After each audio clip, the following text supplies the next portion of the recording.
Hey everyone. Hey guys. Hello. Hey there. Hello. Yeah, Davon, you saw a little intro. We're leveling up. The scale is growing. Y'all are leveling. We're trying to be like you when we grow up. I like it. Oh, well, everybody, thank you so much for coming to Too Legit to QT, where you can be on your baby come up with me, Quoia, and Yes, and we can just get it done with Tish. Yeah. So we are so excited today, guys. We are doing a joint episode with Davon Williams from the Receipts, who had a bomb episode today, guys. He was bringing the receipts when he said it was so good. It was such a good episode. And we're also featuring John Crye, who is an amazing writer, but also a former creative director at Market Films. He's done some amazing projects you might know. Memento, The Prestige. He's all those good movies, and Hesher, which is actually one of my favorites. Thank you for the shout out for Hesher. That's a lot of people forget about Hesher. That's a good little movie. Yeah, no, but it's a really well put together independent. Let's just go. Natalie Portman and Joseph Gordon-Levitt and Rainn Wilson. It's a great little movie. But yeah, thank you. A lot of and I'm saying that I can say this like without it being like an egocentric thing, by the way, because I didn't actually make that film. I only bought it and distributed it. So, I like you. I'm a big fan, and I just liked it enough that I got somebody else to put up money to release it. But yeah, I love that movie. It's by a director named Spencer Susser, writer director, and just a really great guy as well. And a fantastic little film. But thank you. That's very cool. You're welcome. So, John, speaking of Market Films, so you were the creative director there, and I was looking at your IMDb, and it said that you were leading the development, acquisition, production, and distribution of films. Yes. Can you just tell the people on here a little bit about what that process looks like? Yeah, absolutely. I mean, really, Newmarket is probably the same as a lot of independent companies, certainly of the time. And we were a late 90s phenomenon, that company existed because of the amount of money that was in the market, at the time in the late 90s. And it was founded by two bankers, a gentleman by the name of Will Tyrer, another by the name of Chris Bull, two English bankers who had come over here, and they had been doing gap financing, which is basically the same as bridge loans for film. They were just coming in and supplying that last little bit of money to get the film to the finish line. And they had done that, I believe it was 40 some times prior to getting involved, bringing me in, but they were only bankrolling and in very small amounts of money. At the time, they had money in a company called Summit Entertainment, which is a foreign sales company. It's now part of Lionsgate, but at the time, it was just an independent sales company. And I was working there, and Will and Chris owned or at least were funding most of the projects through Summit. And so they were reading my coverage. I was at Summit writing script coverage, and all of the story notes that came out of Summit's sales department, their one sheets and things, came from me.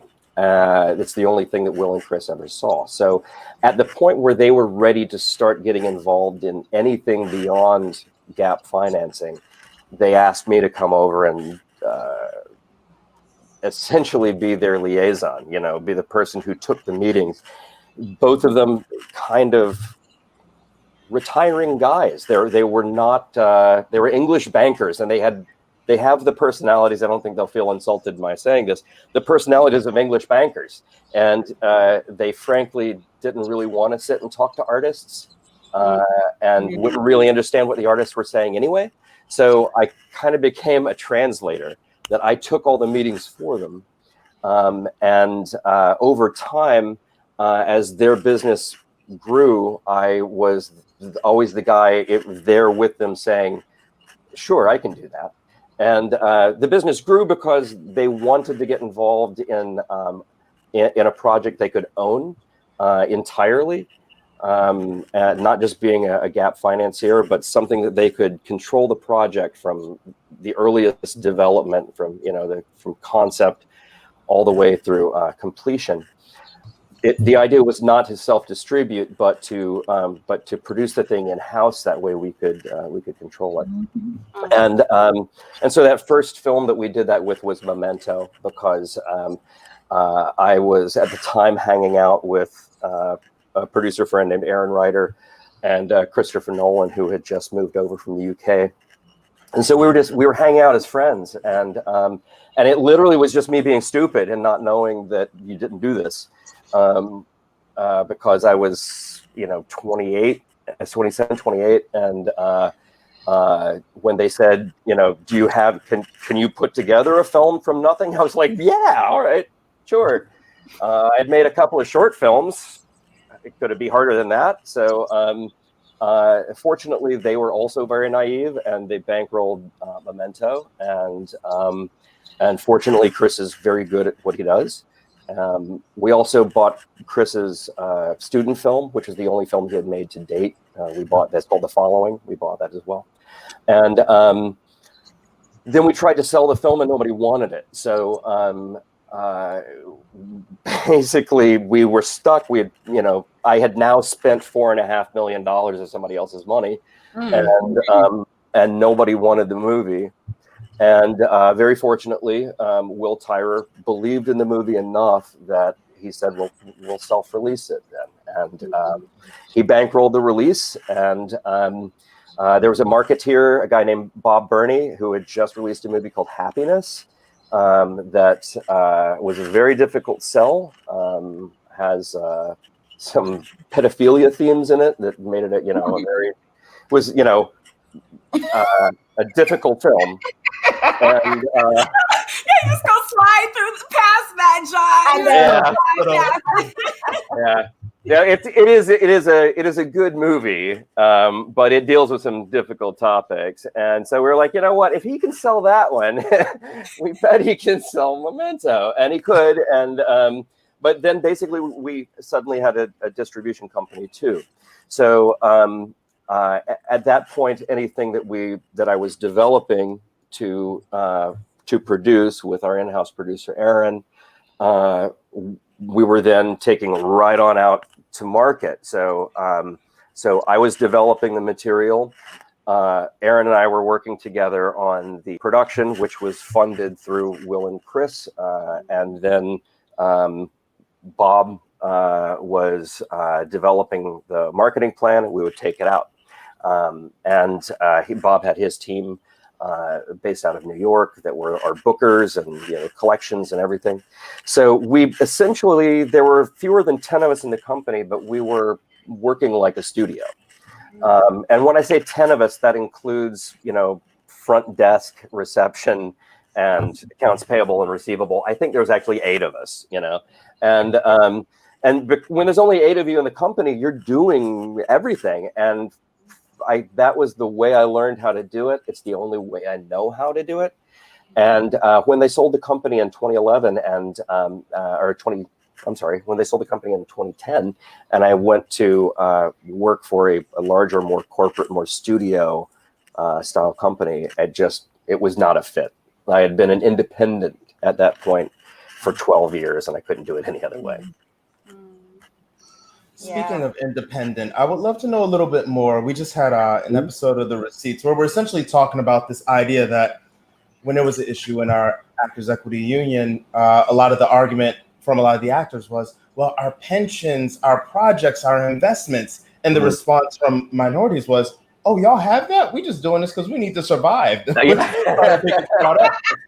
one of the things that got me when you first started speaking was this idea of reinvesting and buying and understanding what a good project is, how would you advise, for myself even, who's getting more interested in navigating out of acting and more into pitching and producing and buying, how do we reinvest in ourselves and our company and build that wealth?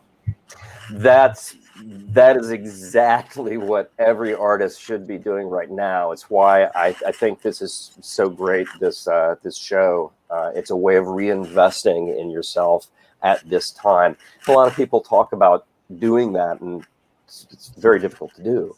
But the reinvestment in yourself as an artist, that's a really great way of thinking about it. What I've been advising for years now, simply because, again, it's the only way that I knew how to do things. It was my experience, is that you've got to actually you have to control the intellectual property yourself. You have to control your options yourself.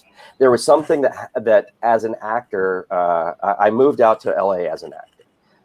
I had a theater company in Los Angeles, in Boston, that I had with a partner coming out of college, and great theater town in Boston. We did stand-up. We did this sort of neo-vaudeville thing. It was great. We had a weekly show in a theater. We moved to LA, and it was not the same scene. It was very difficult to keep up, theater. That's when I got into shooting shorts, because I realized that as an actor in Boston, I could write shows, I could produce shows, I could put them up, I could market them, I could get an audience, I could sustain myself. But in Los Angeles, suddenly I couldn't do that. And at least not the way that I was used to. And I realized that, well, I'm going to have to start making film then. That's the language of Los Angeles is film. And in doing that, kind of falling into this, well, who are my friends here that make movies? In doing that out of desperation, really, what I realized was that by learning the skills of a producer, the actor creates options. When I first got out here as an actor, I think it was it was a new year, I believe it had just turned 1997. I think it was New Year's of '97. And someone asked me, well, what are your resolutions for this year? What do you want to do? And I was like, well, I'd like to get a new agent. And they're like, well, yeah, but you can't do that. You can try to do that. You can resolve to send out headshots to however many agents, but you can't make them take you. I was like, oh, right, yeah. I want to be cast in a great role. Well, yeah, but you can't do that either. You can hope to be cast. You can audition more, but you can't give yourself that. When I suddenly realized that I had no power, that I had no control of the story, I had no control of what stories I was going to tell, I felt really defeated. And fortunately, I suppose right at that time, I also had to get a job because my ex-wife was pregnant with our eldest. And I suddenly realized that I needed an income. And that's when I started reading scripts as a script reader. That's actually what took me to Summit as someone in the creative department, needing to keep a paycheck going. And as an actor saying, okay, I can't go on in as many auditions. What can I do? I can make short films. I can write. And the writing of those first few short films is what, created all of the relationships that then built New Market. So, and that was, incrementally, that's what it was. So learning the skills of how to, if there's a story that you want to tell, a character you want to play, make that short. I used to say a few years ago, you're going to have to find a way to make a feature because monetizing shorts was very difficult. But even today, even making shorts, whatever you need to do to make, you need to create, and you need to create consistently. That's and if you can put yourself into a space where you can sustain yourself and you're able to keep creating consistently, you're going to develop those skills and you're going to build an audience. That's the other great thing is right now with podcasts and YouTube and everything, you can actually be building the audience while you acquire the skill set, which is great. So guys, I just want to stop. I did see one comment. I just want to preference something really quick, guys. When we were talking about the pedophilia just a moment ago, we weren't laughing at pedophilia. No. I'm sorry. I laughed because I suddenly became uncomfortable because I realized I had dropped a very heavy subject suddenly right in the middle of a conversation. Yeah, that's what it was. It was just like we kind of were listening and glazed over it, and then brought it to life. It is because it is such a heavy subject. It is, and I brought it up just out of the point. And I wanted to make sure that I got the yes, it's a Todd Solondz film. I wanted to make sure that I had the director correct. It's a Todd Solondz film, and it deals with that topic in a very sensitive way. But it is, anytime you deal with that topic, it's very sensitive. I also distributed a film called The Woodsman, which is a Kevin Bacon film, which also deals with, the story there is that he is Kevin Bacon is a man who is convicted of having molested a child, and he's out of prison having served his time, and his parole officer is Mos Def, and who was going by Mos Def at the time, and the story is you're not sure if he actually did it or not. You only know that this is somebody who has now allegedly paid their debts to society, but what they paid their debt for is something horrific. And so how do you forgive that person, or how do you allow that person to go on with their life if it was something that bad? It was a sort of a test of your empathy and your forgiveness. So yeah, I did not mean in any way to diminish that topic. It's something that I've spent a good deal of time defending the conversation on with both of with our film The Woodsman, and also in Defense of Happiness, which is a wonderful film. But didn't mean to in any way diminish that subject. And also, just to put out there, I watched a few of your films, and it seems like a lot of them are like psychological thrillers. So they're like getting into the mindset of like the what if, and if we make it so big to where we're exploring, just like psychological thrillers. I can't explain it any other way. So, and they're taking a subject that might be taboo, and exploring that. So, and it seems like maybe those are the type of projects that you work on and that you explore and whatnot. Are you attracted to psychological thrillers, or? You know what? It's funny. I hadn't really thought of it that way. I think I'm attracted to auteurs. Really, I'm attracted to stories that are very self-specific. That are. I used to always say at Newmarket that we wanted to have films, whether it was the films that we developed or once we had the distribution pipeline, I started doing the festival circuit, acquiring film rights because we had to keep the pipeline full. We couldn't make everything, so I started acquiring films too. And I used to say that one of my benchmarks was I want this film to be so self-specific that you cannot mistake it for anything else. That if you saw a frame out of it, you would know what film it was, or at the very least, you couldn't mistake it for something else. And that was really because we didn't have any money. We couldn't market anything. So it's like with Memento, is like, if you see one backwards film this year, make it Memento. It's like, it's the only one. So it ends up spreading by word of mouth because, everybody knows that thing. We also ended up getting a reputation for buying films or releasing films that nobody else wanted. And because like Donnie Darko was passed on by everybody, Hesher was passed on by everybody. Memento, we couldn't get anyone else to distribute it with us. So that kind of developed again out of necessity, but also I think a lot of it's just it was a combination of my taste, because those were things that I would bring in and then show to Will and Chris, and then Will.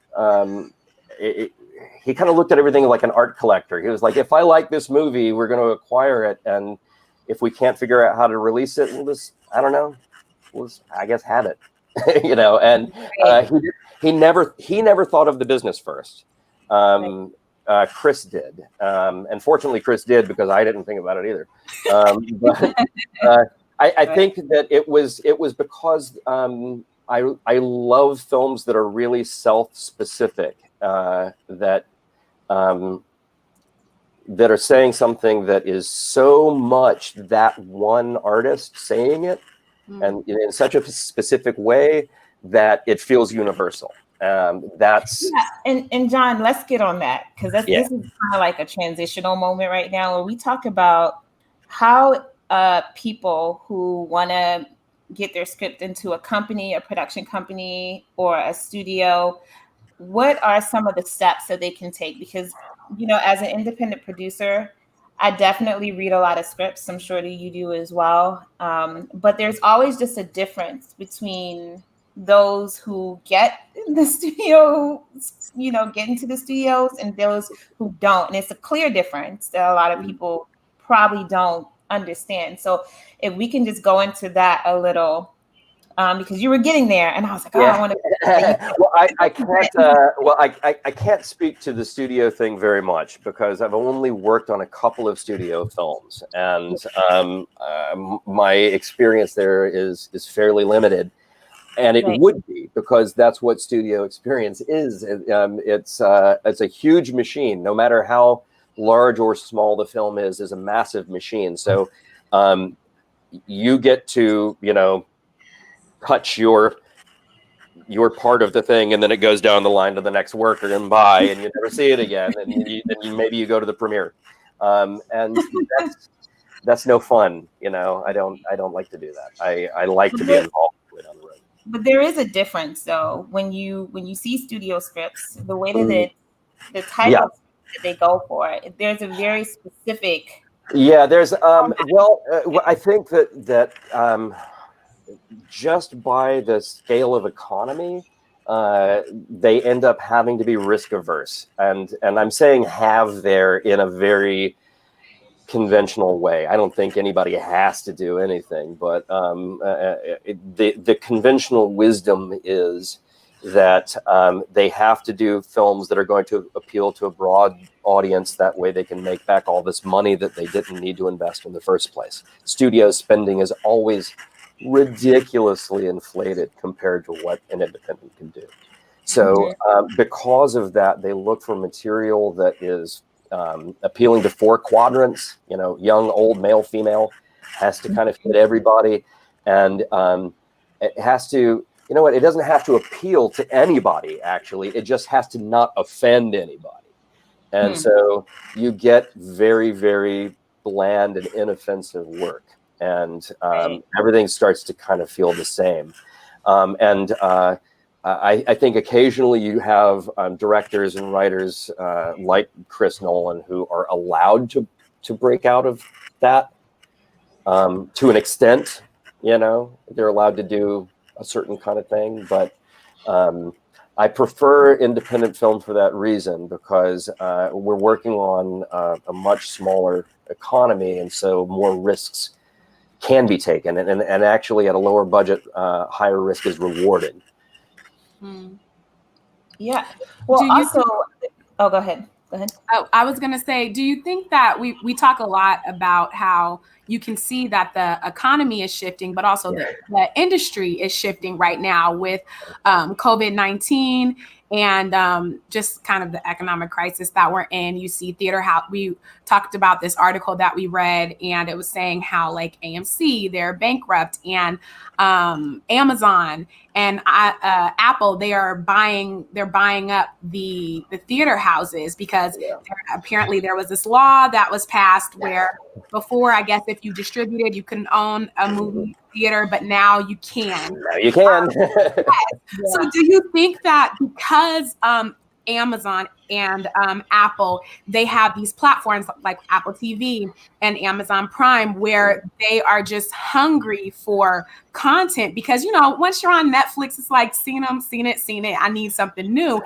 People, in now the information age, they're binge watching content. I mean, I can watch, I watched what you call it, Game of Thrones, me and my roommate, like that was like our escapism, in quarantine. Yeah, and you just tear through it. Yeah. Yeah. So do you think that now with this shift that, you know, independents are going to be able to have like more of a fighting chance to be seen on a larger platform? Oh yeah, absolutely. I'm already seeing it happen, and I think it's great. And the people who are going to be able to come back from this, the first people who, well, I need to actually talk about both sides of this coin here.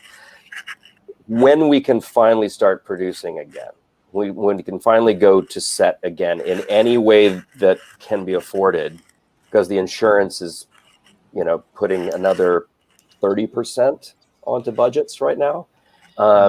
So anybody who can afford to get back into production, there's only going to be really two ends of that scale. There's going to be Disney will be able to afford to make the Marvel and Star Wars features. And then there will be, you know, me and Tish. Pretty much. And, you know, because, and there's not going to be anything in between, because either you're making something, it's huge budget and you can afford, you know, I'm sure Apple will be doing the same thing. Amazon can do the same thing. They can afford to eat that additional cost. They can afford all the insurance, and they already have these guaranteed platforms, soon guaranteed theaters. And so they're good. But the middle class of filmmaking will not exist for a little while. Folks who like Tish and myself, if you add another 30% onto our budget, that's, you know, it's a lot to add on, but still we can make a film at a budget where you can make your money back. You know, we're still viable. And back in 2007, I did an experiment on YouTube called Fudio. That was a bunch of us were out of work because of the writer's strike, and so I had a bunch of writers that I was working with, and none of us could legally work. So we put together a web series. It was 2007. There were even limits on how long a YouTube video could be. I think originally the limit was 4 minutes, and we did this experiment. We were like, can we shoot stuff in our garage, like write it and shoot it and put it out within the space of a week and grow an audience that way? And we used the word Fudio because it's a meaningless word that we could tag and make sure that things were actually traveling. It's actually an acronym for FM We'll Do It Ourselves. But because we were like, we're just going to do the full production ourselves in my garage, literally my garage, and put stuff out on YouTube. And we found, you know, we put out for 46 weeks, we put out a short a week, and built an audience at one point of 3 million uniques. And this was 2007, 2008, you know. And that lesson that I learned there, I started spreading around, like, yeah, everybody, you know, it's a flat world now. Everybody can make great looking content, you know.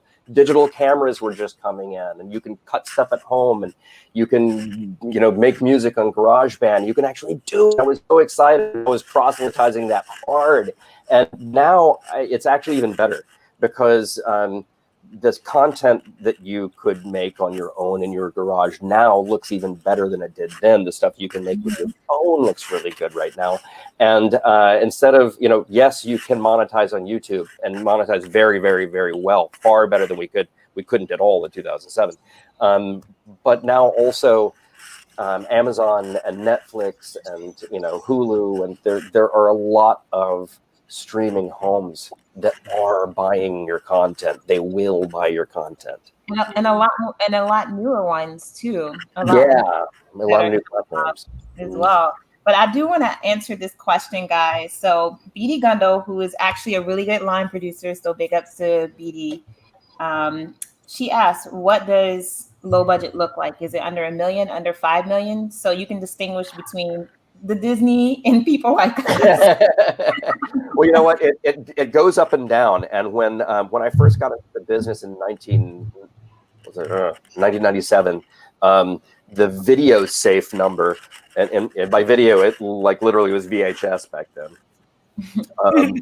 My beard is gray. that the video safe number was, if you spend only this amount of money, then you'll still be able to get a profit back. And it was $5 million. Anything that was made under $5 million was like, you're going to get your money back. And that was $5 million in 1997 too. So that meant something. And today that video safe number is about 500,000. So I used it back in the day. Low budget was 5 million. Today it's definitely sub 1 million.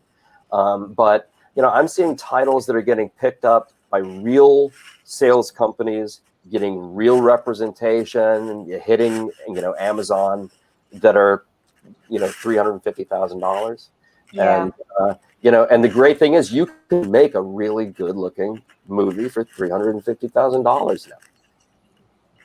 Yeah. So can I run in here really quick, Tish? One of the reasons I was really excited to meet you today, John, is because looking at your interviews, looking at things you've been saying, there's a pattern. And I think looking at this pattern, I understand the importance of you right now. Let me break it down a little bit. Even in the stories you're telling right now, you say, I've had this problem and I responded with this. Now, in this situation of COVID, like you were saying, we have these budgeting issues, insurance going up. What I want to know is, what's your strategy? Because you understand how to problem solve, and we don't give you enough credit for that. Well, thank you. Thank you. Well, I mean, I think Tish and I have had this conversation that every producer is essentially just a firefighter. You're always running into a burning building. As soon as somebody has the idea of a movie, it just like becomes a burning building. It was never a building that was not on fire until someone sees it in the theater and goes, "Look, that building not burning," and then you go, "Oh, yeah, I guess it's not burning now." That's what it feels like to be an independent producer. But thank you. That I guess was the process that I fell into, because I got into this business young enough that I wasn't observing my process. So I was just doing. But it's a process that has now gotten obviously refined over time, and I think that my path forward and this, I guess, would be the path forward I would suggest to you and to anyone else. It's not just in 2007. It was pick up a camera, a prosumer camera at Best Buy, and go in your garage and make a movie, and then take it to festivals. That's what I was saying, back then. Today, because of what's going on with the quarantine, like I've got several projects that were like, in casting and just stopped, because of the shutdown. And I'm not ready to move ahead. I'm not ready to try to go to set right now myself. I don't feel confident in doing that. So what I'm doing instead, in order to get myself to where as soon as I can pull the trigger and get back into the business of film, that I'm already in the process of the business of storytelling. And that's all about intellectual property. And that's really the way you control your destiny. Then that's a lesson that we can see not only from auteur filmmakers, but also something you can take away from YouTube influencers and from the YouTube economy, is that it's the lesson I learned from Studio, that if you are putting out material consistently, even if you're learning as you go, and you're putting out something that's genuine to you, that is your true IP, your genuine intellectual property that you care about and you're going to keep on putting out in the world, regardless how many times you get kicked, or because you're getting kicked, you have to put that thing in the world. That's the thing that's going to succeed, because you're not going to stop doing it.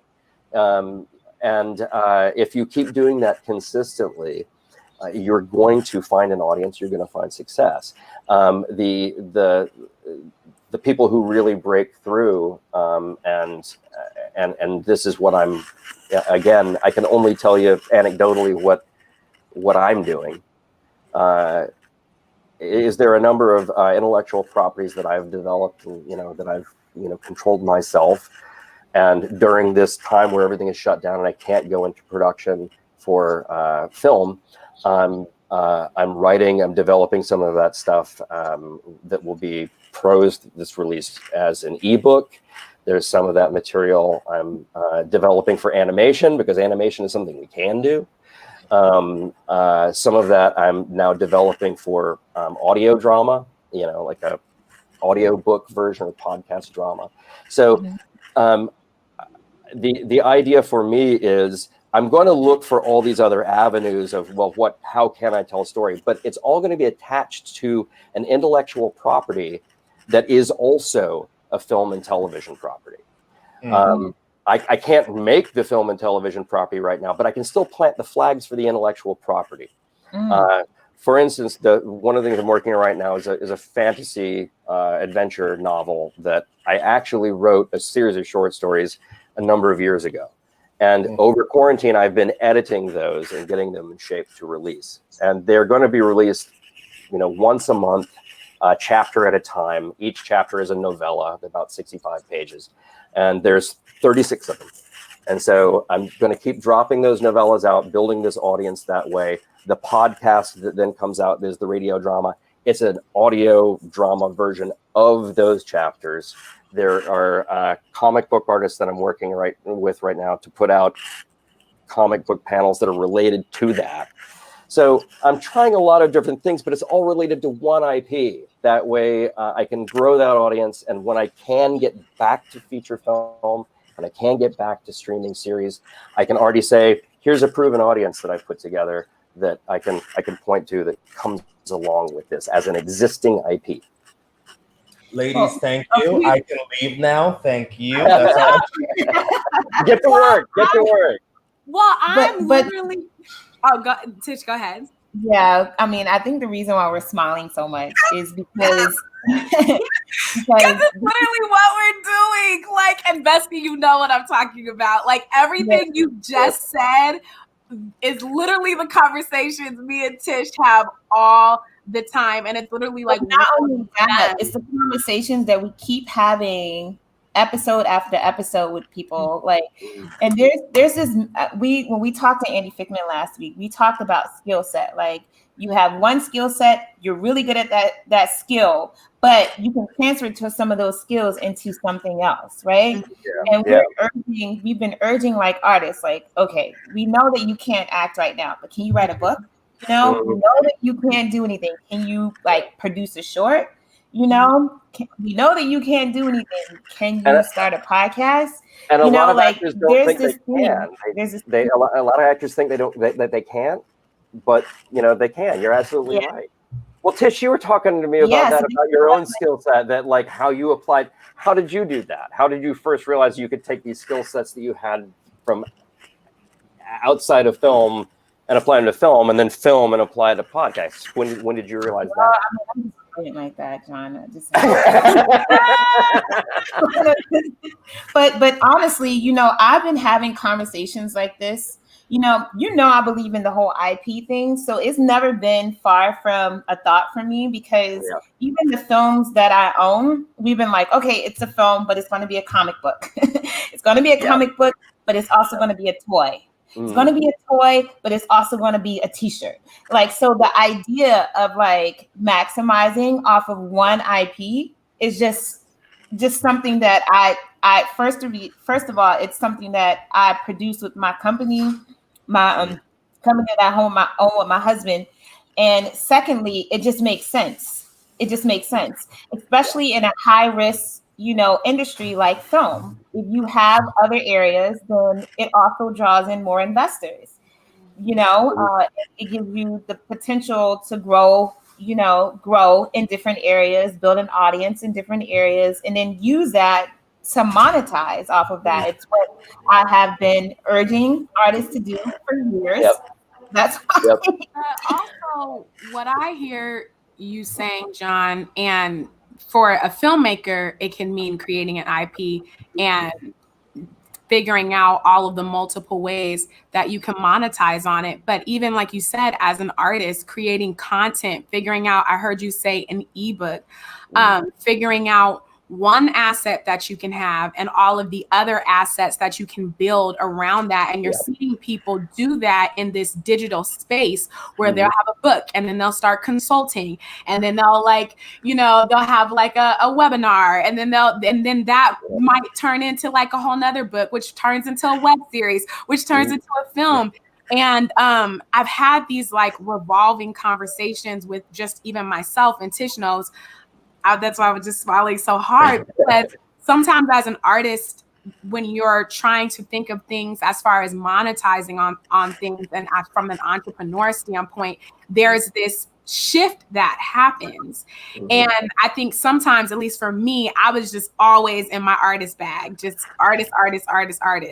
And I realized that what I was getting and what I was putting in wasn't matching up.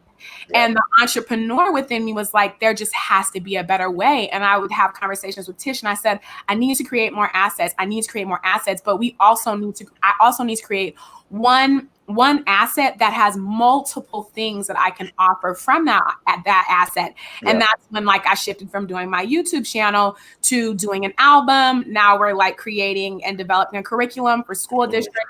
And I mean, it's evolving into like a parent's guide. And these are things that are giving us literally, that are going to pay us multiple times over, but also allowing a space to be creative. So for those people watching, I think that's like the resounding thing that we continue to talk about on the show, and that I'm hearing you say is find one thing, multiply it, magnify it. There's a word for that too. You have to.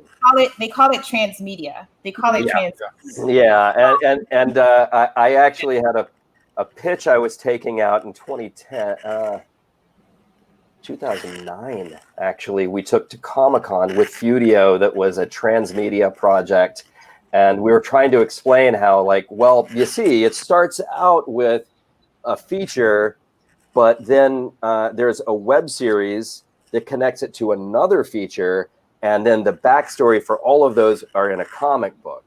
And everyone was kind of like scratching their head, and we couldn't get anybody behind it. You flash forward now, I can go, you know what Marvel does, the MCU thing, we're going to do that. Yeah. You sometimes have to wait for somebody else to break that ground, unfortunately. There are a lot of things that I would have loved to have been the first to break into. But what I've really learned is that there's no real honor in being first. There's just what you do well within whatever ground that's been broken. And the thing that you will do well is the thing that you can't help doing. The thing that you're going to keep doing anyway, the thing that you love. And what you were saying about finding a lot of different ways of monetizing that, and how that becomes the artist has to step over into a different thing, into entrepreneur. That is really uncomfortable for a lot of people. It was uncomfortable for me. Like, as a writer, it's always hard for me to go out and like pitch myself. And when I was working at Newmarket, if I had any screenplays that I was going to pitch, if I went anywhere else, the stuff that I write is not the kind of stuff that Newmarket did, oddly enough. The stuff that I chose to produce and acquire to distribute for Newmarket isn't what I write. I write far more genre stuff. I write, fancy adventure, swords and sorcery stuff. Far more. I'm probably closer to like Star Wars and Lord of the Rings in my own personal writing than what we did. And anytime I would take my stuff out, the first thing people would say is, well, if it's any good, why isn't Newmarket doing it? And so I had this whole pen name, JCO Henry, that was the name that was on anything I took out and sold. And that I was always on the phone pitching JCO Henry's work because it wasn't mine. And I felt better about that. And I realized that a lot of what was holding me back was just how I felt about myself in the work. I could pitch somebody else's stuff all day. And a lot of artists just have a hard time pitching themselves and getting behind themselves that way and talking about themselves. Some artists do not, but a lot of artists do. And the other thing is that there's a lot of work that goes to it. That, like, once you've made a film and you've got to go out and sell that film, and you're going to spend a year or so of your life marketing that film and talking about it, well, then you're a marketeer for a year and a half, and you're not a filmmaker anymore. And that's kind of a bummer too. And a lot of people don't want to do that. But you've got to find a way to do it in a way that you find tasteful, you know, and not only tasteful, but replicatable, because you're going to need to do it over and over and over again. And so it should really be something that you love, because you're going to have to do it over and over again. Yeah. Well, speaking of that, can we talk a little bit about self-distribution? Yeah. About getting on the ground and, you know, taking a project, someone decides that they want to take their own film and I'm going to distribute it myself, which actually is a really good idea. I always tell people that, because the marketing cost is like 1/4 of what the studio is going to charge you. Yeah. So if someone's out there, they have a film right now and they're saying, you know what, I'm just going to go and I'm going to do this. The markets are a little closed now, but if they want to do that now, what advice would you give them?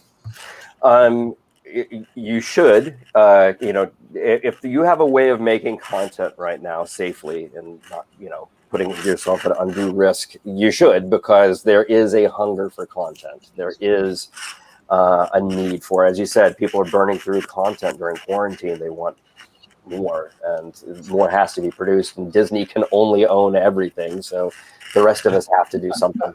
You know, and Apple is still catching up. So you should get out there and you should make content. And if you're trying to then get it out into the world, there are so many different ways of doing that right now. I mean, you actually can, if you wanted to monetize material even on YouTube, you could. Because really YouTube and any other kind of cast system like podcasting is built on growth of an audience. So you've got to have consistency over time.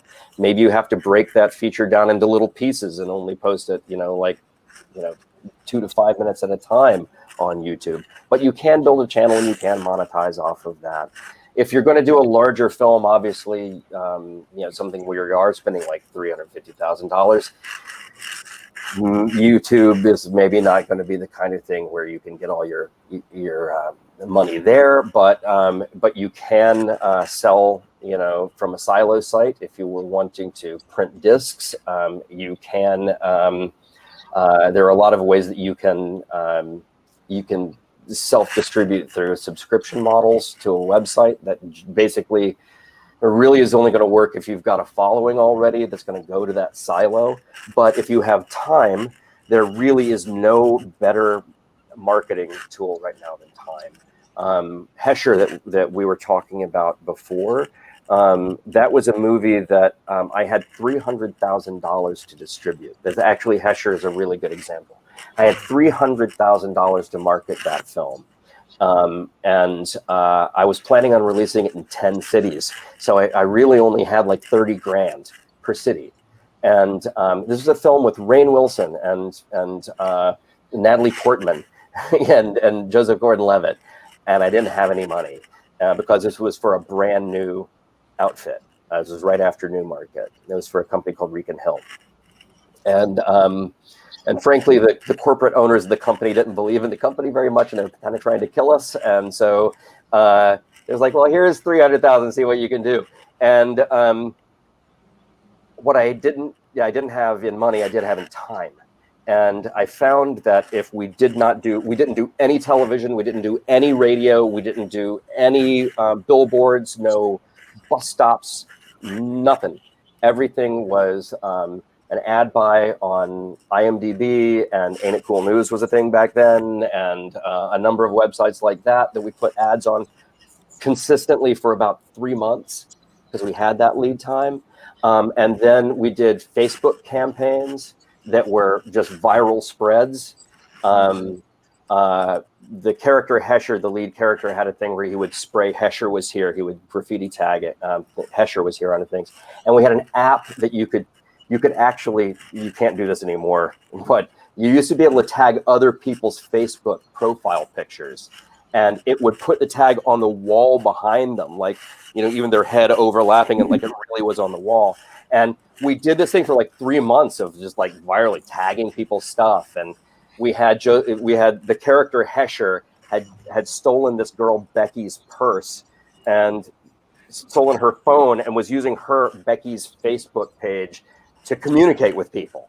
So like Hesher's traveling around as this girl Becky, sending messages to people and everything. We played these weird Facebook games, and we got into Rainn Wilson's got a Twitter following that he engaged. And by the end of the day, when we opened, we were in the top 3 in every market we opened in. In all 10 markets, we were in the top 3, having spent $30,000 per city. Here in Los Angeles, we were at the ArcLight, and we were number 3. Number 1 was Thor, which was Natalie's other movie out at the time. I can't remember number 2. And then there was Hesher that we spent $30,000. I mean, we literally spent less in the entire country than they spent in LA that day, and we still opened at number 3. Well, is it possible? I'm sorry to cut you off, John, but is it possible to talk about cost when we talk about that? Because I feel like whenever we hear the word cost, we always think money. Yes, you only spent $30,000 in those cities, but there was a different type of currency you were playing with. Yeah. Well, there are a lot of man hours, which were mine. I'm the kind of distributor there where you know, when we played in South by Southwest, we played a number of theaters there. We weren't actually in South by, but we rented out some theaters nearby. We did a partnership with Alamo Draft House, and we opened up in a theater there. I'm sorry, my cat's gonna. And we opened up the theater there. We had a house party. We had a big event at South by Southwest. We did so much at South by Southwest, in fact, that all of the coverage of South by that year talked about Hesher as though we were in South by, and we weren't. We were just South by adjacent, and we invited everybody over and had a really good party. So they talked about it.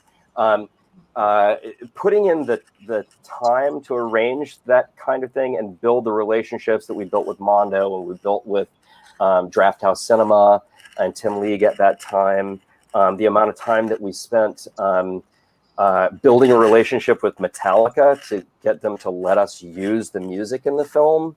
Because when I picked it up, it still had festival rights, and Metallica had never allowed anyone to have 5 of their songs in a film. So like, the time it took to convince Metallica to let us use the songs. Also, they ended up falling in love with Spencer and the movie, and then they let us use their fan Twitter, which blasted out to an incredible number of people. So, there was absolutely a cost in man hours, and had we had an actual staff, I could probably calculate that for you. It was really just me and Spencer, the director of the film, you know, running around Austin. I'm the guy who would go into the theaters and like quality check the volume, you know, before the screenings. You know, I'm that jerk. So I like to be hands-on, and yeah, there is a huge cost to that. But that's that investment. That's that reinvestment that you're talking about, and that's why it has to be something like every actor knows. You already know this, man. Every actor's got like 5 side hustles, and all it is saying, you know what, I could be doing these various side hustles that or little paid gigs that are getting a little bit of money doing some work for somebody else. But if I actually owned that property and I was doing that work for myself, I'd feel a whole lot better about putting this time in. You know, and I think that was my lesson that I learned in all that time of having to like, well, I've got kids and I have to make a living, and I learned how to market other people's material. I learned this sort of, if you're going to do this, you've got to do it from soup to nuts. You've got to carry it all the way out to the very last thing and quality, check the sound. And I learned that in a way that had nothing really to do with my own work, just helping other people's work. And I think I was probably 50 years old before I felt confident enough to go, I'm going to use these tools for my own, you know, my own stuff. But do yourself a favor, though, and do it now. Yeah, and I was gonna say that though, also, John, like I think when people also think about resources, because I talk a lot, I talk about this a little bit in my ebook that I'm writing, FYI. That when people, that when people talk about resources, they think that the resources already have to be there. A lot of the times when I have collaborated with people, I was just like, hey, I'm doing this project, I'm putting this together. They might say yay or nay, but I have a list of like maybe 10 or 20 people. And I'm just going down a list being like, hey, I got this. And it might be like 5 people on the list who get back to you, really, and out of those 5 people, maybe one person might be interested because they don't have anything else to do. Everybody thinks that artists are always busy, and it's just not true. Like, they're freelancers like everybody else, and they want to get their next project, and they'll see it as an opportunity to get some money at some point. So they'll start the relationship with you, but it's really up to you as the individual to really show them, like, that you're in it. You're in it for the long haul. You're doing the work, that you're professional, that you're not a kooky, crazy person who, like, it's really up to you to really show people who you are when you get the resources. And there's resources out there. I think people are just afraid because we're told in this industry all the time that, oh, they're going to blackball you or this or that. Jeffrey Riddick came on. He's like, how many people told me they're going to blackball me? It's like 5 or 6 times. I've said the same thing. I've been told that like 4 times. I have been told by the major agencies that they would never work with me again. And then like 3 days later, hey, we got this thing. If you are doing something, if you've got something, it doesn't matter if it's money or it's a project, they'll want to play ball. That the business is built on these opportunities. Don't let anybody tell you that. I mean, every single film that we were successful with, everybody else crapped on. I mean, told us that it would not work. I know I've told you this story before, Tish, but. When that screening of Memento where we didn't sell Memento, we had finished the movie and we did like rented a theater and invited everybody in town because we thought there's going to be a bidding war, and everybody hated it. And like walking out silent, and I was standing against the wall, like people are filing out, and like there's me and there's Aaron Ryder, the producer, and there's my boss, and Harvey Weinstein walks by, because he was the real distributor then, and we had never done anything before, and he comes walking by and he says to my boss right in front of me, that wasn't a movie, that was 2 hours that I'll never get back, F you. And then I went home that night and was like, I think I lost my job. This is real bad. This sucks. And it was coming back on Monday and finding out that they had decided that, well, the only way to recoup our losses is to release this thing. So we're going to get behind it. We're going to make this work. At that point, and then of course it also, not only was it very successful and did over like 85 million worldwide, but it got a nomination for best screenplay. Best original screenplay. And so from that point on, that whole, this is never going to work, it kind of bounced off of me because I had the luck of the very first thing out of the gate, we had proven success. So I was really lucky. I can point to the fact that I had plenty of, dues paid for years and years in the theater prior to that. But my first outing with film, I got really, really lucky. And it set my mindset at that point that, look, everybody else is wrong. So right. I don't think you should never develop that kind of a negative mindset. Thinking everybody's wrong is just not the way to go through life. But to at least trust your own instincts and to say, and that was really what it was for me when I would go and screen films. Is like, wow, I really, like when I saw Donnie Darko, my first screening of it, I had no idea what it meant.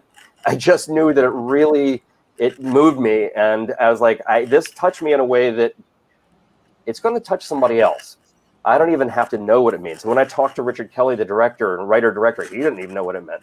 But at that time, he hadn't really processed it himself. But I knew that I wasn't wrong about it, because I felt the same way as I had about Memento when Chris pitched me that idea. And when other people said that wouldn't work, they were wrong. And so I just trusted that they were wrong about Darko as well. And that kind of just has continued with me. Yeah, and there's something about intuition, right? Having your own intuition about, I always tell people to have a core value system, when you do your projects, or when you have a company, or when you're an entrepreneur, because that's the thing that kind of leads you into like all of your projects, like having that strong intuition and that strong belief in the projects. And I've seen some, I'm gonna say this, I have seen some really bad films. I've seen some really and the producers and the filmmakers believed in it so much that when you hear the fact that they sold it for whatever they sold it for, and you're like, somebody bought that movie Really? That, Yeah. right? Really, for Yeah. that it was just like this persistence in this constant belief. And I'm not trying to say go out there and make bad movies. What I'm trying to say is that you even have people who are out there and they don't make the best content, but they have this constant belief in the things that they're doing, and they go with their intuition. And at the end of the day, their films get sold, their projects get sold. Someone sees it and they're able to convince somebody to have the excitement that they have for their projects, And I think that just takes a mindset. Let's talk about a mindset that you have to have in order to just see it through. There are two films that I think perfectly encapsulate this, and they're both true stories. And the films themselves were actually, it's the same screenwriting team. Unfortunately, I'm spacing the screenwriting team's name right now, but they wrote both Ed Wood and Dolomite Is My Name. And if you are not Rudy Ray Moore, if you are not Ed Wood at heart, then you will not get it done. You have to have the thing that everybody loves about Rudy Ray Moore and everybody loves about Ed Wood is not necessarily their talent. It's the fact that their drive was so genuine to them that like just the joy comes off of it, and they wouldn't stop regardless. And there's a real, I don't know, there's something that I think everyone can kind of admire, that that passion that comes across in that kind of a thing. But you do need that mindset of, I am going to do this, and I'm going to do this regardless. So again, it has to be something that you love and that you really feel passionate about, or you're not going to keep doing it. I guess one. Oh, go ahead, Tish. No, go ahead. Okay. I think John's like, who's coming? Who's next? Give it to me. Someone took a chance on you. Someone said yes. Yeah. Someone said, okay, this pitch is where it is. I'm going to go for it. Now that you are in a position, what are some of the things you would say, hey, when you're coming to pitch or something like this stands out to me. This is the stuff that makes me go, you know what? This person is different from the rest. Number one, thank you for asking that, because I wish more people would think about this part right here, the pitch and what immediately comes after. I've been to a lot of programs, a lot of pitch fests, that where writers can come and like speed pitch and that kind of thing, like the speed dating with pitching and things where they you pay to get to come pitch a certain number of people or to be taught how to pitch. And 9 times out of 10 in those situations, they have people like standing up at a microphone and pitching or on a time limit. And no actual legitimate pitch ever happens that way. That's just not how it works. A pitch is really not a performative thing. And that's what the mindset I think a lot of people get into, because you think of it like an audition. And so people are like, oh, I gotta have my, my 3-minute pitch down. I really gotta have this memorized. I don't want to get off it. And if anybody asks me a question, I don't know what I'm gonna do. I'm gonna have to backpedal and remember where I was. And should I have cue cards? Can I go to cue? The thing to remember about both the pitch and what immediately comes after is that anything that you do, any project you're now considering making together, you're going to have to work with that person for at least a couple of years. And if not, if you're lucky, that person's going to be in your life for the rest of your life. If you're lucky, this thing is so successful that you keep coming back to this property. And so the thing that you really want to make sure that people are understanding when they meet you is that you're a genuine, real human being that someone can put up with for a couple of years in stressful situations. And that you're going to be businesslike and professional in those situations. And that's the place where I see artists fall down all the time when they're making this transition to entrepreneur. Is because when I say to them, you need to have that passion, you need to be doing the things that's going to passionately drive you, they go, yes, and they lean into that, and they express their passion in the way that as an artist they know, which is performative. Yeah. And you cannot maintain a performative energy, as we all know, for any amount of time unless there's something off in your chemistry that can provide you with that energy. There's just no way that you're going to be able to be performative 24 hours a day, or at least every day that you're working for the years that it's going to take you to do it. They don't need to know that you're passionate because when you come into pitch, it's shown in your pitch and in the way you talk about it. They want to know that you're passionate about this in how you're getting it done and your clarity of vision. I would much rather have a director come in and talk to me about their project, or a writer even come in and say to me, this is the feature. This is where I see we can go with it. This is what I would like to, the next project that I have after that. And this is how I see getting these things done. Right now, there's so few resources available to us that we all kind of have to be self-starters. And now more than ever, when you're pitching someone, they're looking at you as, is this someone I can do business with? And also, what are they bringing to the table for me to partner with them? Because nobody really has, unless they are, Disney, nobody is thinking of this as, I'm so flush, I'm just hiring somebody on for a gig. We're thinking of this as everybody that's coming on as a team member and a partner. So I have to know that they're bringing something. Not the passion, yes, that's going to keep you going. But what you're showing them is that you're applying that passion in a way that's actually effective. That if you're a writer and you're presenting yourself to someone, that they're going to need to know that you deliver, and that you're going to hit your deadlines. When I was like 15 years old, and I went out to get my first job, my father gave me this piece of advice. He was like, show up every day on time, and when the boss says, gives you a job to do, just say yes sir and do it. And I was like, that's the worst advice I've ever heard. That's really terrible, lame advice, because it's so basic. And then I got out in the workforce and I realized how few people do that.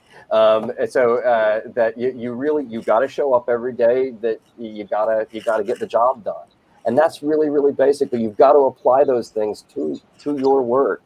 And when you pitch, you got to come across as the person who is going to get the job done. And right after the pitch, when they say, okay, we like this, we're going to get into business with you, there's a time there where paperwork's being signed and escrow accounts are being checked and cast lists are being drawn up. There is this period where the team is forming, and that's what comes next. That's the part that people don't think about, that you really need to, because now you're getting stressed out about, are these papers going to be signed? Is this really happening? the light's at the end of the tunnel, and now I'm getting nervous that I'm going to lose. I've got something to lose. Now you could lose your cool and blow this whole thing. And so at that point is really when people are filling you out to see how you're going to be as a partner, because now you're under the first kind of stress they're ever going to see you under. They're going to start asking you about what other projects you have, what other things you're doing.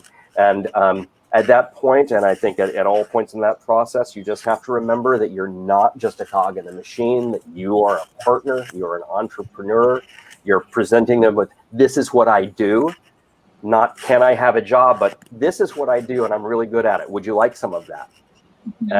Would you like me to do that on your team? You're not buying a ticket on the train, or rather you're not asking them to build your train, you're just selling them a ticket on your train. Nobody is going to, particularly at this point, be able to offer you this goal that you want, because none of them have it right now. Nobody has the thing that you want. Not the whole thing. They might have some of it, but nobody has the whole thing. So you've got to come with your piece of the puzzle and say, this is what I have. What do you have? Let's compare and come at it as equals. It's a big statement. I'm going to translate that for all the millennials that are watching. John just said, get off of Tinder and go to a bar professionally. That's what I got you, John. I got you. Thanks, man. I appreciate that. I mean, really what I hear you saying is that there's a certain level of emotional intelligence that you have to have. When I think of emotional intelligence, I think about an individual that can be collaborative, that can be, but also creative, but also have the business mindset to get it done, and to not just ride on their emotions, but to actually like be present and be focused in the moment. So that's probably what we really try to tell other people. Yeah, but that being focused and professional in the moment, I mean, that's really hard to do, and it's hard to sustain over a long period of time. And it's one of the reasons why film, particularly film and television, anything that you're producing in this way is a very collaborative process. Even publishing is, because, with the editors that you're working with, and then of course the marketing that you're doing of getting the work out there, there's always going to be a team, and you're going to have to be able to collaborate. And so as much as the first part has to be, you've got to be passionate enough to be a self-starter, you also have to keep your ego in check. You've got to have that emotional intelligence to collaborate, because it's always going to require a team. You're going to have to find a team that you can collaborate with. And also to add to that, John, consistency there, it requires, I mean, actors and a lot of artists, when it comes to their art, they're already disciplined. They're very disciplined about their art, because it has to be a certain way and you feel a certain way, and you need to bring that same effort and that same mindset to the business side of things. I find a lot of times that at some point people just want to stop. But when you're getting into your pitch, or you're trying to find the right person, it's not going to be every person. It's not going to be every company. There's just kind of like when you find the right investor, or you find the right person who wants to invest in you, there's a flow to it. And automatically, whether or not you can deal with that person, or whether or not you can't. Point blank. Whether or not it's going to work for you, or whether or not it's not going to work with you, because there have been films that I passed on for that reason. Exactly, for that reason. It's like, it's not worth it. If it's not worth it, it's not worth it. Working with people you can't work with. It's a match game. It definitely is. So I think that as artists, a lot of the times artists get weary. You get tired. I've been doing this for 20 years. I deserve this. Somebody needs to give me an opportunity, and you get screwed over out of your IPs that way, out of your scripts that way. You get frustrated when you see that a film that you wrote, you invested in for 20 years, gets all of this accolade, and then you're just in the corner looking at someone else taking the win for the work that you put in there. And that is a constant thing that happens in this industry. That is like a disease in this industry. It is not something that you hear one story or another. That is always happening. And everybody's paranoid, but you can stop the paranoia if you find the right fit. They match your yeah, and it's always a negotiation. Whether it's, you know, like you can think of it like a job interview, you can think about it like, like speed dating. There's always going to be a certain amount of negotiation of like, well, you know, I kind of like this person, but you know, it's a long train ride.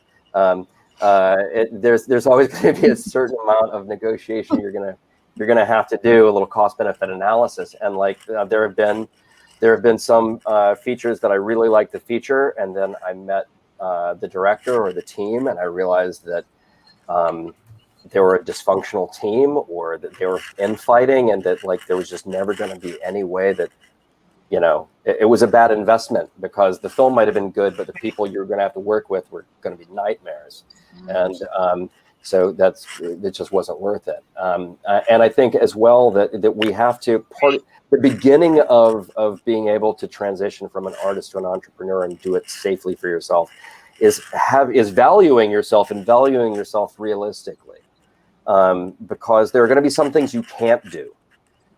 You might be a great writer, but maybe you shouldn't be drawing the cover of your book. You know, maybe, you know, or maybe you're a really, you know, you're a writer who, or an actor who's written a part for yourself, and you really want to make this short, but maybe you shouldn't direct it. You know, you might feel like, no, I'm gonna do what John says. I'm gonna control this whole thing out myself, and it's like, yes, but really value yourself. Really have a true evaluation of what your strong points are. And then know what you're willing to negotiate in order to get that, you know, that support in those areas that you're not good in. And that's the thing that when people ask me how bad films happen, or how it happens when you hear nightmare stories about, you know, someone's experience in Hollywood, how does that happen?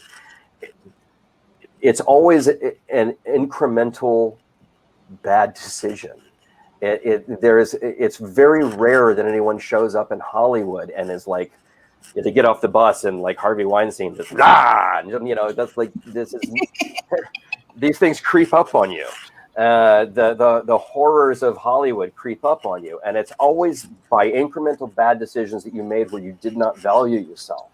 And I'm not judging anybody, because there's a lot of reasons why we don't value ourselves, and some of them are personal to us and some of them are systemic, but we come into conversations with a certain idea of what we're going to bring to the negotiation. And when people say things like, yeah, we're going to distribute your film, but this is the deal you're going to get, you know, take it or leave it.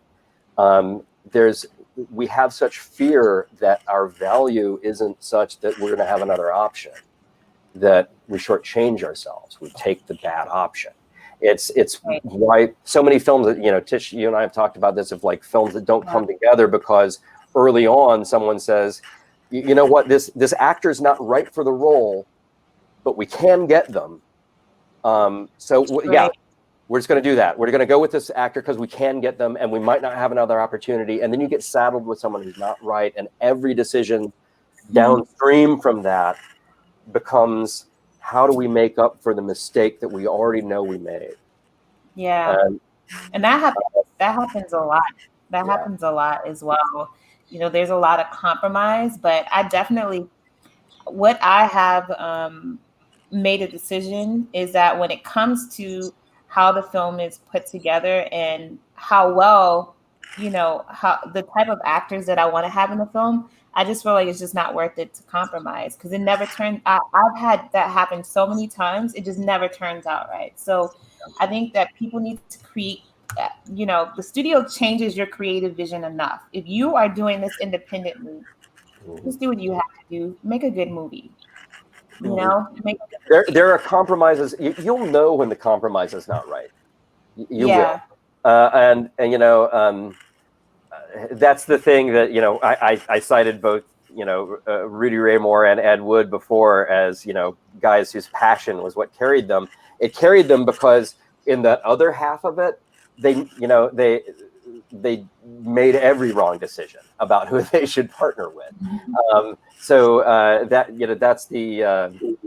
That's the downside of that passion, was like they were so embracing of everything. There are no bad ideas. Yeah, there are. There's actually a lot of bad ideas. That kind of, well, whatever it takes to get it done. Yes, you should be driving yourself to get it done, but also know that you have value. Your first opportunity to get it done might not be the best.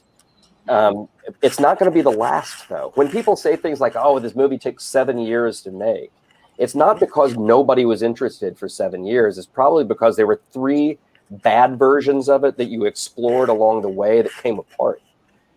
And then you got to the good one at year 7. Thank you for clarifying that. Because I always feel like people are like, I think when people hear that story, they think, oh, I sat there for 7 years. No, right. That was an active process for 7 years. John, What's your mountaintop? As in, when you career-wise or work and life, what's your mountaintop?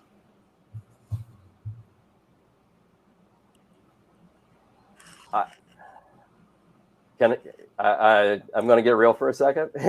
I had it. I already reached my mountaintop, and I had a moment that I now refer to as a Liu Mu Bai moment, which is a reference to Crouching Tiger, Hidden Dragon. There's a moment in that film.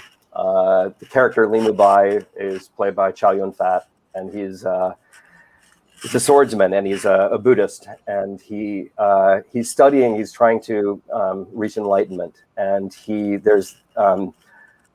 his studies, he goes up the mountain to these higher and higher monasteries. And, when you reach the top, you'll have enlightenment. And he says he reaches the top of the mountain and he found no enlightenment. He only found emptiness. And he comes back down the mountain feeling disappointed that he doesn't understand why emptiness would be at the top of the mountain. It's not until later that he understands that emptiness is the point. But at that moment, he comes down disappointed. And I had this moment, my own mountaintop moment, was in, I want to say it was 2009. I might have the year wrong, 2008 or 2009. And I was in Cannes at the Cannes Film Festival. And the company that I was working for, New Market, was going gangbusters. We'd hit every marker of success that I had wanted the company to hit. And I was at a party in the south of France, and it was on a yacht.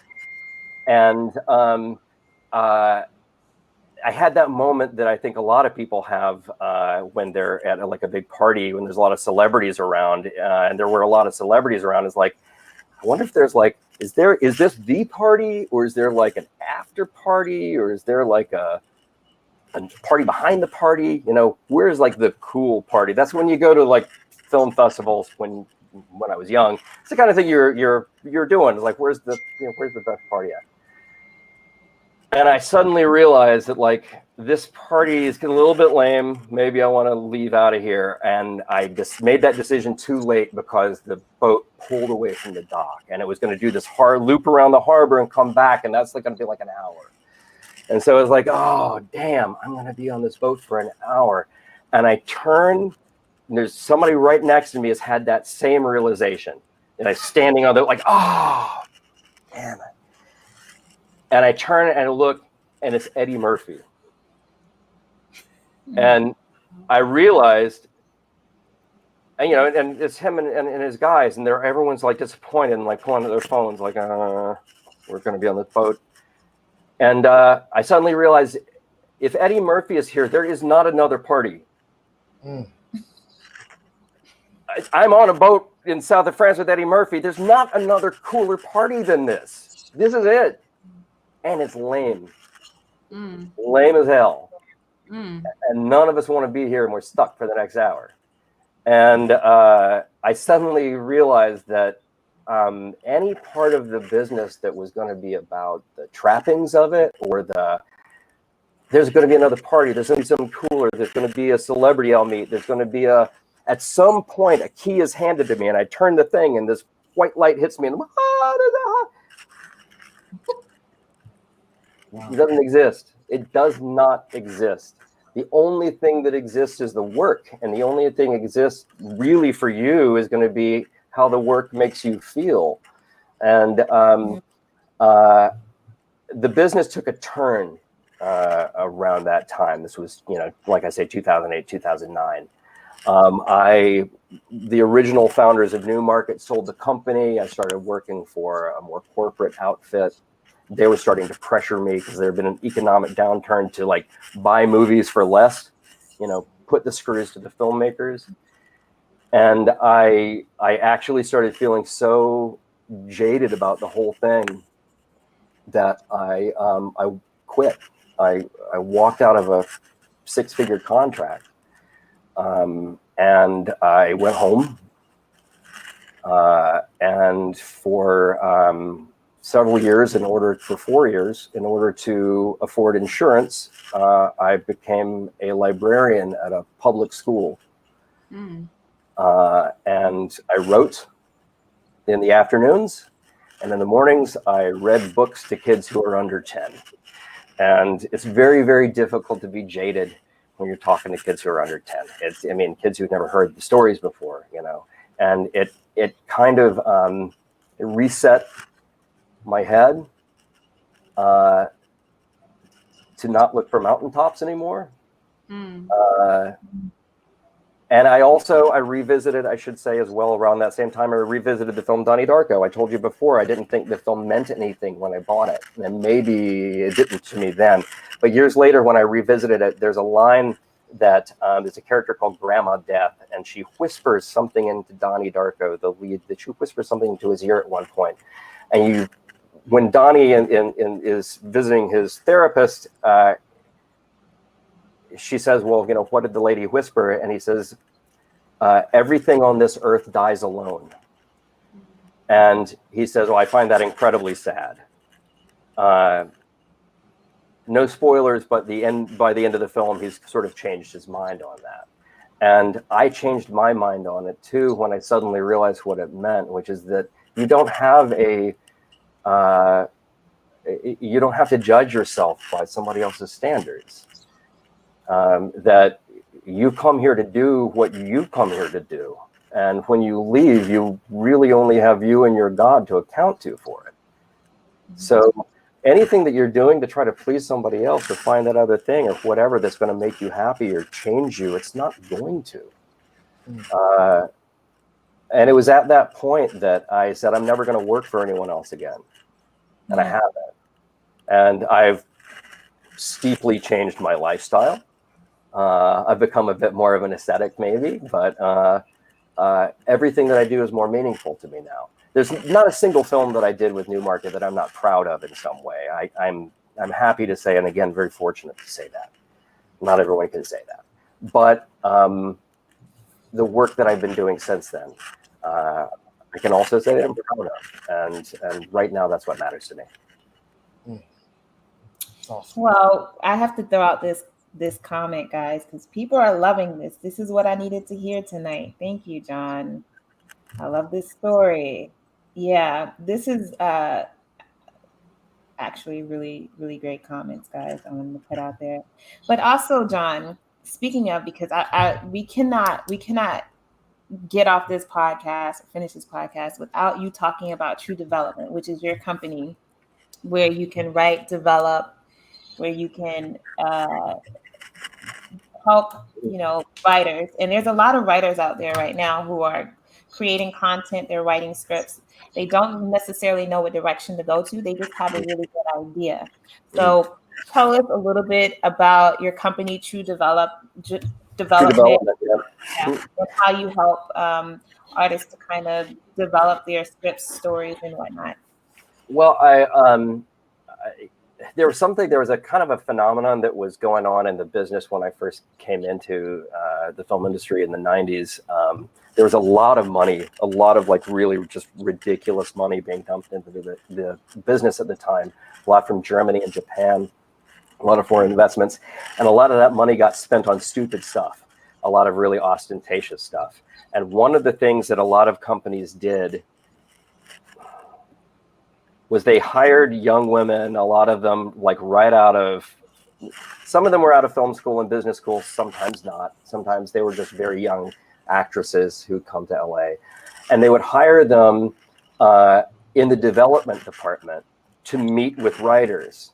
Now, a lot of times they were qualified development people, and a lot of times they weren't. They were referred to as D-girls, development girls, because D-girls were going to deliver the bad news. You know, when the studio is going to tell you you had to make these changes, they figured that, you know, most scruffy, neck-bearded writers are going to take that news a lot better from a pretty girl. And so that was the idea. And it was a place where a lot of money got dumped for a lot of fishing expeditions and development that wasn't really going anywhere. It was a very devalued department. And unfortunately, a lot of talented women who were in development ended up hitting a glass ceiling even earlier than they would have, because it was assumed that they were D-girls instead of actual development executives. I saw that happen to a lot of very talented executives. What happened with me, of course, is that, you know, while I didn't suffer that same kind of discrimination, development was completely rendered a dirty word. The idea was that development is only there to screw up your material.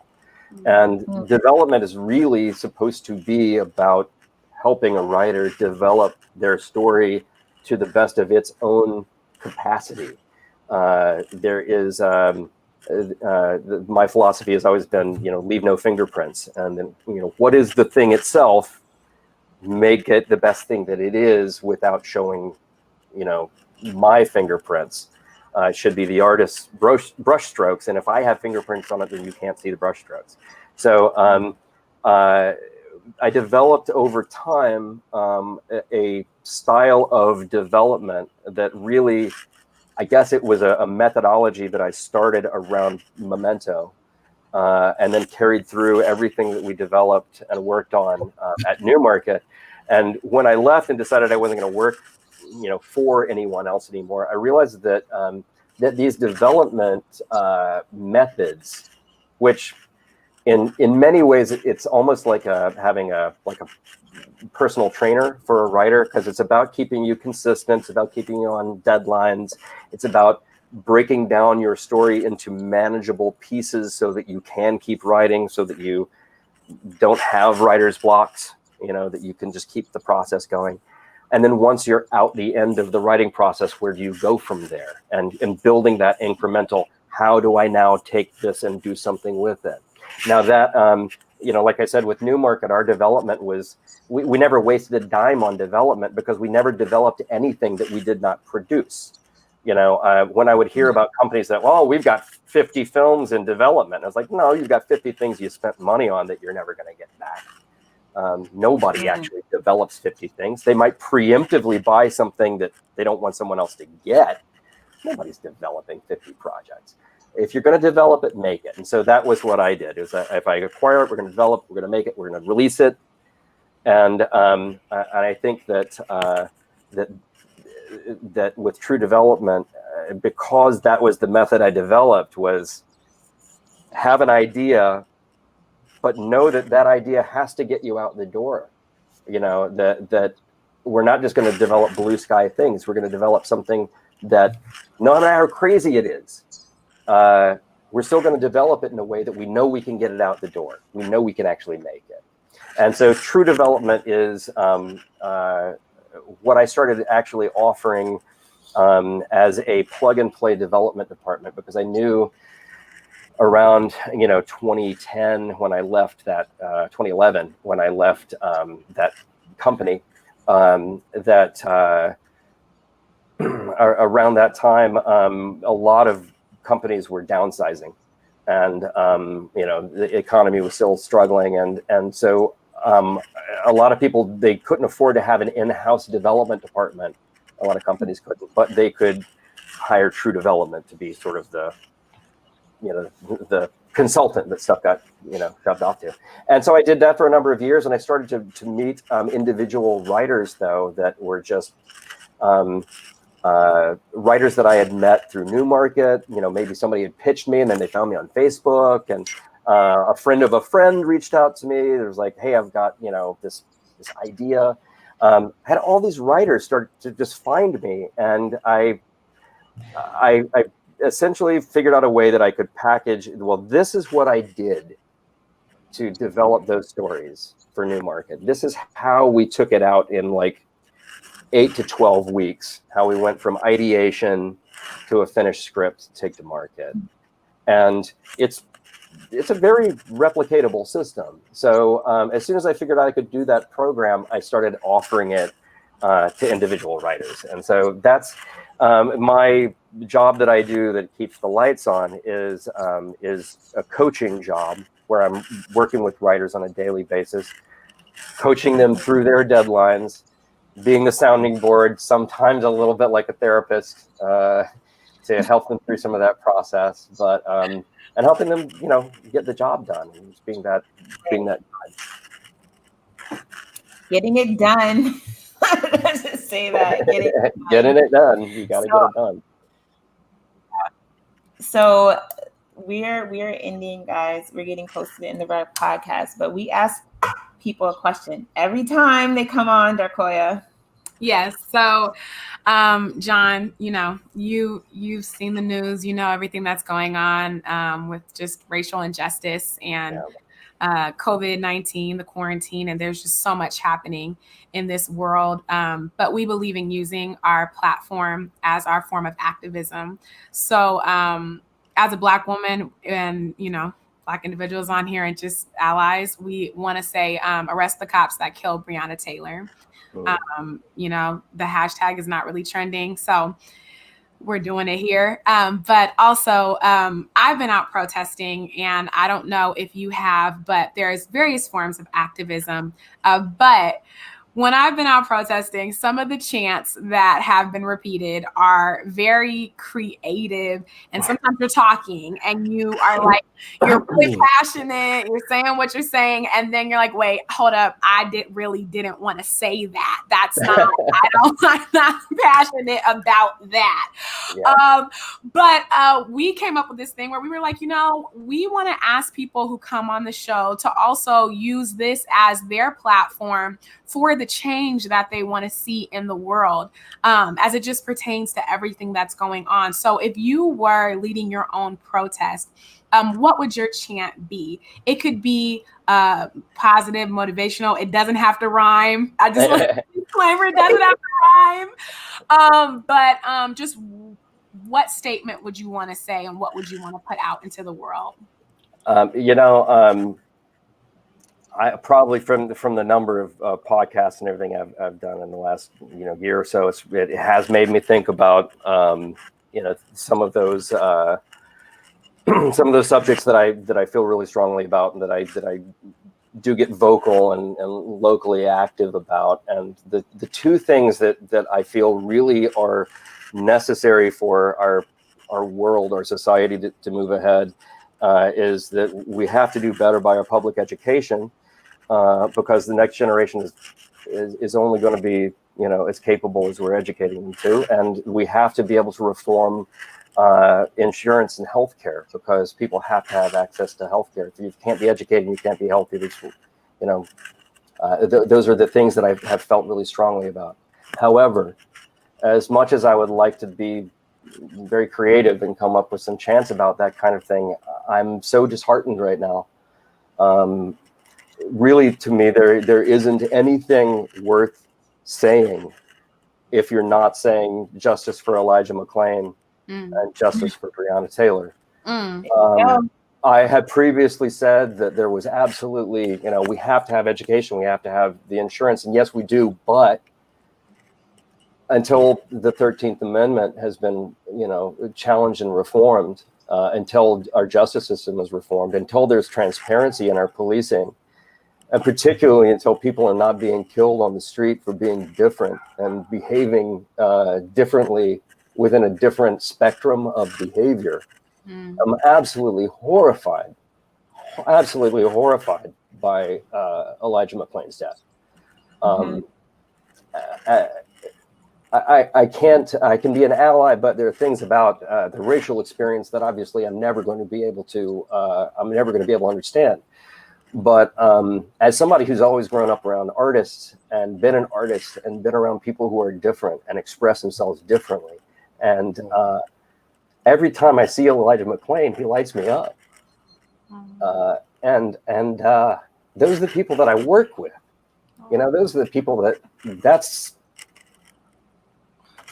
If I have been an advocate for artists in my life, it's been for people who had something to say that they could not say it. So they had to have me talk to the money, or they had to have me talk to the studio. They had to have me talk to the guy who controls the volume in their theater, because artists can't always communicate that way.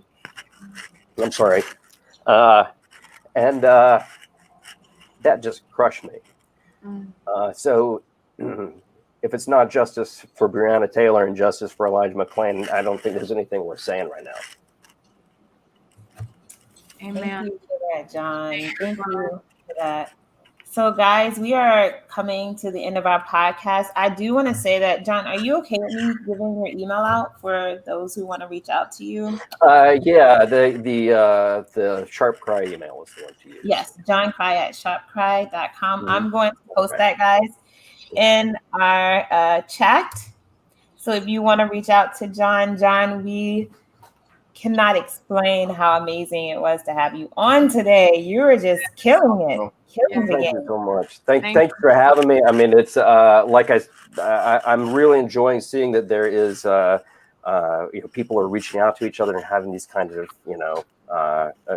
these conversations. I think are fantastic. I think you guys are doing a wonderful job with it. This is a fantastic show, and to let me know what I can do to help promote both this show and the Receipts. Let me know what I can do to help. Thank you. You should also watch the Receipts. He is like on fire. Oh yeah, no, I'm there. Guys, check out the Receipts. Today's episode was so amazing. You can go to the Receipts with Davon Williams on Facebook. Check it out. You can also check it out on YouTube. It was so good today, guys. If you're an artist or an actor and you want to hear somebody who's bringing the receipts, oh my gosh, dealing with these unions, guys, you definitely need to check out that episode today. It was so damn good. So I'm putting that out there. Thank you guys again. We'll see you next Thursday, 8 p.m. The Receipts comes on at 4 p.m., correct? 4 p.m. Eastern Standard Time, 1 p.m. 2 episodes left. But check us out, The Receipts, and you can check out Too Legit to QT every Thursday. Thank you, guys. Quoia, Tish, Davon, thank you very much. Thanks for having me. Thank you all.